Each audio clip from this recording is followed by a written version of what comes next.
Hello everyone, this video covers party setup for the Boss Rush number 3 in DFFOO global version of the game from the Forest devs. And before heading into the video, just a quick disclaimer that these are just recommendations from myself. There are many alternative ways to actually complete this Boss Rush stage using alternative methods and strategies. So by no means this is the only way. A lot of the info can also be found on other websites and resources, and I will link some of them in the video description, and I actually highly recommend reading through and familiarizing yourself with the boss mechanics before putting together your party members. The idea behind this video is to share my thought process in putting together well-balanced 3 parties that can take you through this boss rush stage with the least amount of challenge or difficulty as possible. So coming to the party setup, first and foremost, I highly recommend to put together your party number 3 first before putting together party number 1 and 2. And the main reason for that is party number 3 is responsible for completing wave 4, which is by far and large the most difficult wave in this fight. And how challenging it is for you actually really depends on which characters you have built up. So first of all, you need to take a look at your super synergy characters and split them across your 3 parties as well as you can. So at the very least, if you have 3 super synergy characters built up, you want to try to divide them among the 3 parties. But if you have less than that, I would highly recommend to include super synergy character in party number 3. And if you have any left over, include them in party number 1 and then only in party number 2. Party 2 is actually the least important party because there are various combinations that will allow you to get by with party number 2 that do not require super synergy boost. So for this reason, you really want to put together party number 3 and 1 first before putting together party number 2. For party 3, I think the best super synergy character is Waka. If you do not have Waka, then Setzer would be the second most ideal super synergy character. The main reason for this is both Waka and Setzer has a freeze debuff that will allow you to counter the spine mechanics in wave 4. If you do not have Waka or Setzer, the third best super synergy character to bring would be Trey, because Trey will also allow your entire party to instant break the bosses on wave 4 when they have their spine overhead buff active. It is important to try to get at least one of these 3. If you do not, you can still get by through alternative strategies.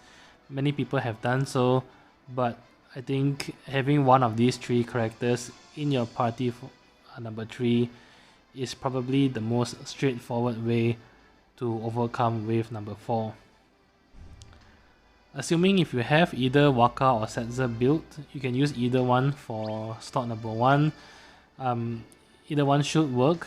I normally recommend Waka over Setzer, and the only main reason for this is Waka himself also provides very potent attack and max brave auras that help you to sustain DPS on wave 4, so making him a better choice than Setzer for this fight. To complement Waka, the second most important character for party number 3 would be some form of Ice Enchanter, and the main reason for that is the boss on wave 4 is actually weak to ice elemental attacks. And having an Ice Enchanter allows your entire party to hit for weakness damage, which on one hand increases the damage overall, and on the other hand allows you to also use melee characters such as Squall, who will otherwise be locked out due to the melee resistance on wave 4. So there are 2 key Ice Enchanters that you can bring. The first is Celeste, which is also very good for wave 4 because she can taunt and tank the attacks from the snakes. If you do not have Celeste, the other ice party enchanter that you can bring is actually Onion Knight. And Onion Knight can enchant the party, and he also has the benefit of not providing any debuffs at all. As for the third party member, I think the best to bring will be your strongest DPS, and for most people at this point of the game will actually be Squall, because Squall has a very strong follow-up attack after each and every single attack of his. And with the Ice Enchant from Onion Knight, you will be hitting for weakness damage, allowing you to easily break through the bosses when they have their spine buff active. If you do not have Squall, many other DPS characters would work as well, but I think Squall is probably the best choice among them. If you do decide to bring Celeste combined with Waka, you do need to keep an eye on the number of debuffs. Both Celeste and Waka inflicts 2 debuffs each, and you cannot have more than 3 debuffs at any one time. So this means that if you pair Celeste with Waka, you actually should not be using Waka's Dark Attack at all on wave 4, and this will help you keep your debuffs at a maximum of 3. This is also one reason why Squall is a fantastic character for party number 3, because Squall himself doesn't carry any debuffs and will allow you to keep your debuffs at a cap of 3. You cannot have 4 or more debuffs on party 3, because that will enrage the snakes and increase all their stats at once, which you really want to avoid. Coming to party number 1, the best super synergy character to bring for party number 1 is actually Trey, and the main reason for that is party number 1 benefits the most from off-turn damage, and that will allow you to complete as much of the battle with as few turns as possible. And Trey is really the best character from that perspective. However, if you lack Waka or Setzer build for party number 3, I would recommend to actually slot Trey for party number 3 instead, because again, party number 3 is the most important party overall. Assuming if you have Setzer or Waka, then Trey is best slotted on party number 1.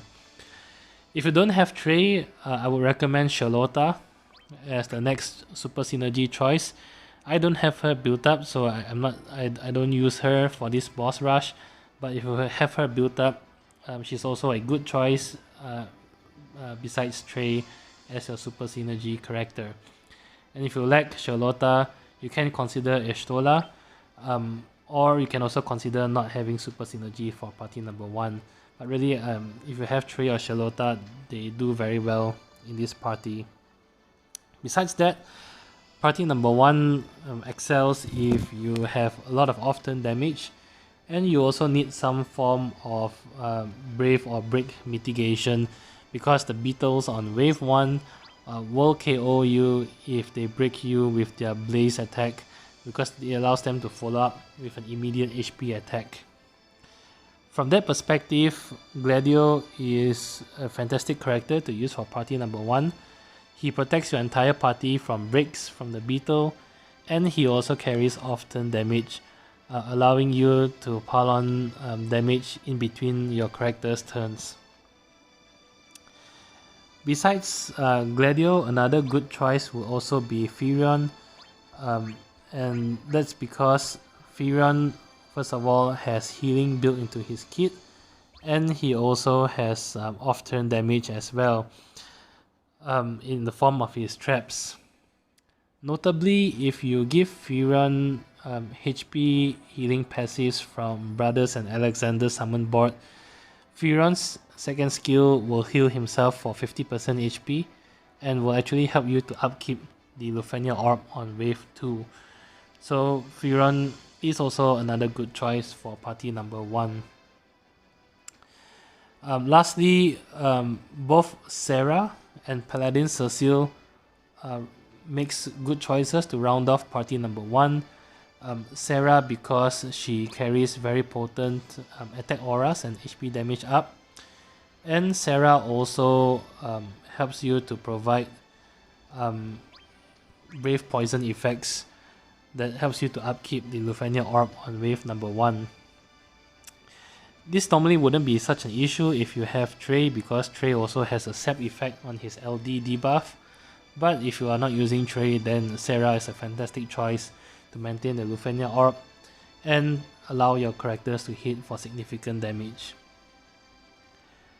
Assuming if you have Trey put into your party, I would actually recommend Paladin Cecile instead of Sarah for party number 1.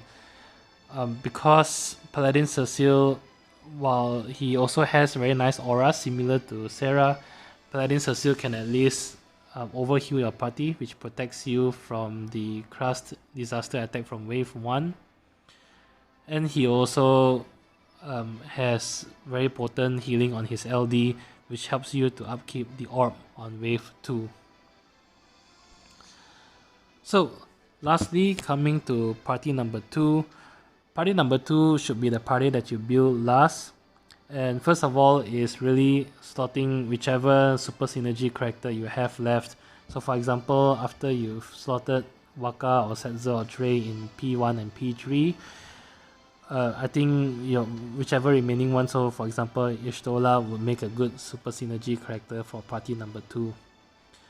Party number 2 is really flexible, and it really depends on where do you think you will end up in party number 1. If you can complete wave 1 and wave 2 with party number 1, or at least most of wave 2, you can consider a launch composition for party number 2. And that's because wave 3, the Celestials, are susceptible to launch. So for example here, putting in Ishtola, Cloud and Kais will allow you to launch party number 3 and quickly complete the fight. As a bonus, if you enter wave 4 with Cloud, you can use Cloud's LD to delay the snakes before swapping out to party number 3, and this will allow you a lot of buffer turns when party number 3 comes in for wave 4. Alternatively, if you do not want to do a launch strategy, you can just include any other party composition that has high DPS, and I will also recommend some form of healing for wave number 3, because wave number 3, the Celestials, has a lot of HP attacks in their arsenal that they like to use. So for example, if you're not using a launch strategy, you can consider alternative characters such as Ares or Paladin Cecile if you have not yet used him in party number 1. Either Paladin Cecile or Ares has very strong healing built into their kit, as well as some nice batteries as well, which allows you to minimize damage taken from the Celestials. You should round off party number 2 with your strongest DPS that you have. Some good choices include Aranya, that also helps you to apply the Vital Crusher debuff, and she can also help to delay the Celestials as well through her kit. But really any strong DPS will do if you do not want to do a launch strategy. As I said before, party number 2 is really the most flexible, and as long as you can protect yourself from the HP attacks from the Celestials, many party combinations would actually work.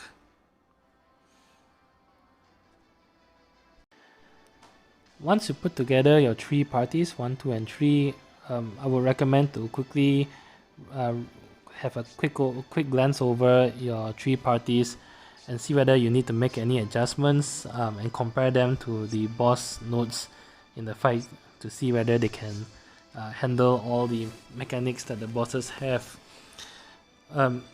You should also, if you have burst characters, try to even out the burst characters among all 3 parties, because you can actually use 1 BT mode per party. I do not actually have a lot of burst weapons, so I can't feature them, but for example, if you include Squall on party 3, Squall also has a burst weapon, so that's a potential burst mode there. If you include Paladin Cecile in either party 1 or 2, he can be a very good burst candidate. Or if I say you have Firon's burst weapon, he's a great character to consider for party 1. So he would then provide you with a burst mode, as well as nice healing, off-turn damage, and he can upkeep the Lufenia Orb on wave 2. So in summary, my recommendation is to create party 3 first, followed by party 1 and then party 2. First of all, try to split your available super synergy characters across the 3 parties. And my opinion is Waka or Setzer is best for party 3. And if you don't have either, you really want to use Trey, because otherwise the spine mechanic would be too challenging to overcome. Trey is best for party 1, assuming if you have Waka or Setzer already used for party 3. If you don't use Trey, then I think Charlotta is a very good alternative. For party 2 is really whichever leftover super synergy character you have. Yashoda or Charlotta would make good choices. Yashoda in particular because she can help to upkeep the Lufenia Orb on wave 2. But otherwise, if you are short on super synergy characters, party 1 and 3 are more critical than party 2. For party number 1, considering that it's mainly dealing with wave 1 and 2, you want a team that specializes in off-turn damage and break protection to protect you from the beetles, and also having at least one form of Brave Poison debuff to upkeep the Lufenia Orb on wave 1. For party number 2, you want to have a burst healer to manage the Lufenia Orb on wave 2, and some form of AoE, Brave or HP damage mitigation to protect yourself from the frequent HP attacks on wave 3. For party number 3 is really the most important party because it deals with the most challenging wave, which is wave 4. So for party number 3, beyond the super synergy character that you have, it will be recommended to bring along an Ice Enchanter. So in this case, either Celeste or Onion Knight will do, because it will enable your party to hit for Ice Elemental weakness damage. Beyond that, a strong Brave Shaver is going to be useful to quickly re-break the boss each time they go into spine mode, as well as strong DPS. So characters such as Squall would fit the bill nicely here. It is also recommended to have Freeze Joker, so if you already have Waka or Setzer as a super synergy character, you will have this fulfilled. If really you don't have them, you can also consider setting a Setzer call on one of your party members, because that will allow you to apply Freeze Joker. And for Setzer call, your Setzer don't really have to be built up, because you are really only after the debuff rather than the damage anyway. Once you put together the 3 parties, it's recommended to have a once over on your all 3 parties and see whether you need to make any adjustments. In particular, if you have BT mode characters, you can consider to split your BT characters across the 3 parties, which will allow you to enter BT mode once per party as well. So that's it for this video. I hope the information has been helpful, and once again, do check out the links and resources in the video description as well. Till then, if you enjoy the content, do leave a like, comment, or subscribe. It really helps a lot, and I'll see you in the next video. Bye bye.